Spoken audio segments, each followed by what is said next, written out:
Okay guys, we are gonna make some tomato gravy in this pan.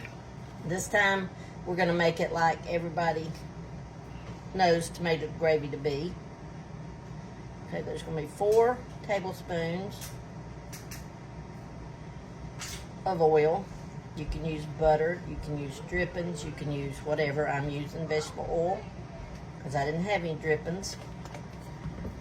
So I got 4 tablespoons of oil.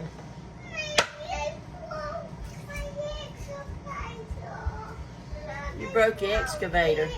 Okay guys, to that we're gonna add 4 tablespoons of flour. Because we use 4 tablespoons of oil. Now I usually don't measure, I'm just measuring to make it a little easier for someone to understand how to make gravy. Okay, we got 4 tablespoons of oil and 4 tablespoons. Now this is all-purpose flour. When I make gravy at home, I use self-rising flour, but that doesn't really matter. Okay, I'm using a whisk because I want to get rid of all my lumps. Then I am going to salt it. Salt it to your taste, guys. And we're wanting to get it just kind of good and brown, not burnt, but brown. Okay, it's getting there. One of the babies is hungry. Sonny's fixing him a bottle. Man, Sonny's stove cooks so funny. Anyhow, we're just getting it good and brown to where the stage we want it, guys. And I want mine pretty brown. Browner than this. You have to keep stirring it. Gravy will burn in a heartbeat. I've got 28 ounces of crushed tomatoes now. You don't have to use crushed tomatoes. You can use diced tomatoes. You can use whole tomatoes that you've squished up. I mean, whatever you want. Okay, my gravy's getting about the color that I want.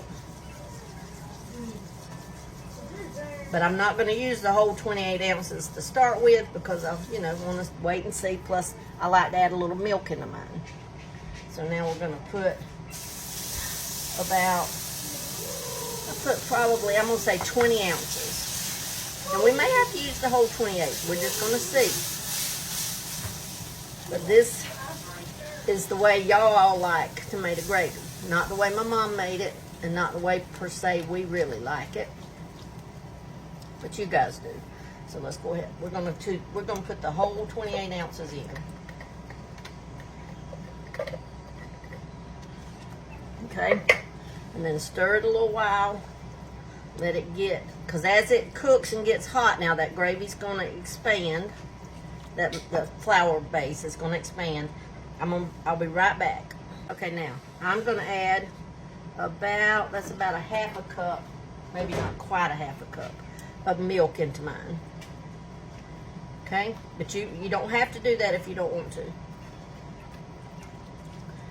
But we're just going to let it cook low and slow because, for one, our gravy's going to expand, but for another, there's going to be moisture cook out of our tomatoes. So we're just going to let it cook low and slow, and I'll be back. I'm going to add just a little bit more milk, guys. I'm going to make a whole cup of milk.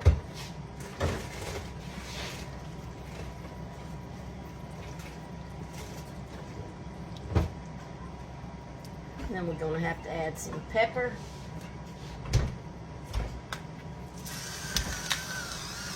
I know a lot of people love pepper. I'm not much on pepper too much, but I like it in gravy for some reason. Okay, now we're just going to continue to let it cook low and slow, and I'll be back. Okay, for me, guys, an important ingredient in tomato gravy is a little bit of sugar, because I like a little bit of sugar in my tomatoes to kind of cut that little bit of acid. Doesn't take much. That's just for me though. If you like it, Dusty doesn't like it with sugar in it at all. But there we go.